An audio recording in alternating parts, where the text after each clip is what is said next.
좋은 아침입니다. 아침의 하나를 뉴스 종합 비타민 아침의 매일경제 김은미입니다. 꼭 필요한 뉴스만 콕콕 찝어서 전해드리겠습니다. 시작해볼까요?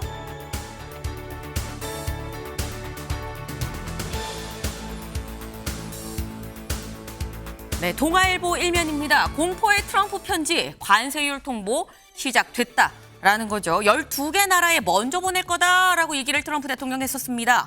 그런데 과연 이 12개 나라에 우리나라 들어갈 것이냐 말 것이냐 여부가 주목이 됐었는데 우리 시각으로 오늘 새벽 1시가 조금 넘어서 편지가 도착을 했습니다. 어떤 내용이냐 대략적으로 말씀을 드리면 한국의 상호관세 관련해서 8월 1일부터 25% 적용을 하겠다라고 얘기를 했고요. 그 뒤에 이런 내용이 들어갑니다. 한국이 만약에 미국산 이 제품에 대해서 관세를 올린다고 하면 우리는 25% 플러스 알파 당신네들이 올린 것만큼 추가로 올릴 겁니다.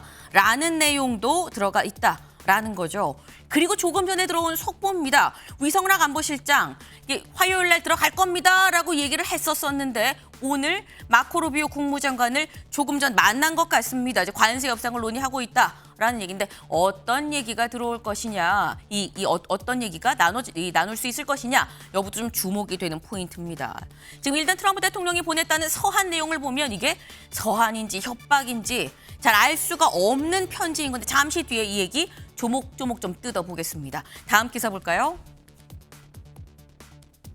국민일보입니다. 유네스코 의제 못 오른 군함도 투표 끝 한국 패배입니다. 네, 일본의 이 강제동원 현장이었었죠. 군함도 탄광. 근데 이 탄광을 유네스코 세계유산으로 등재를 하면서 일본이 우리나라 그리고 세계에 대해서 약속했었던 부분이 조선인 강제동원이 포함된 전체 역사가 다 드러날 수 있도록 우리가 전시할 겁니다. 라고 얘기를 했는데 이거 제대로 안 지켜지고 있어요. 라는 지적 여러 번 나왔었습니다. 그래서 우리나라가 이거 잘 지켜지는지 이행 점검합시다.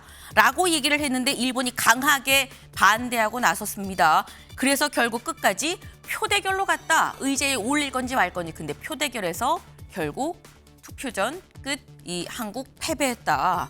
의제로도 올리지 못했다라는 거죠. 맞고서도 아야라는 말도 못하는 상황인 건가? 라는 생각이 살짝 좀 들면서 착잡하기도 하네요. 다음 기사 보겠습니다. 세계일보입니다. 안철수 날치기 혁신위 거부, 당대표 도전하겠다. 이 안철수 국민의힘 혁신위원장이었었는데 어제 기자회견을 열고 혁신위원장 나 내려놓겠습니다. 그리고 당대표에 도전하겠습니다.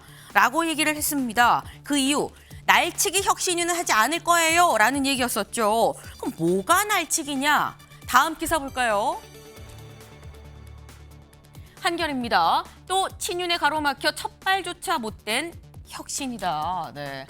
안철수 위원장, 이 혁신위원장 8분 만에 사퇴를 했다라는 건데 대체 뭐가 날치기라고 얘기를 하는 거야 싶죠? 여기 보겠습니다. 권영세, 권성동, 이 이른바 쌍권이라고 불렸던 지난 대선 때 후보 교체 논란의 중심에 섰던 두 사람에 대해서 인적 청산을 요구했는데 비대위 차원에서 쇄신안을 거부했다. 그래서 이거 날치기입니다. 라고 얘기를 하면서 안철수 위원장 내려놨다라는 건데 근데 문제는 비대위는 아니다.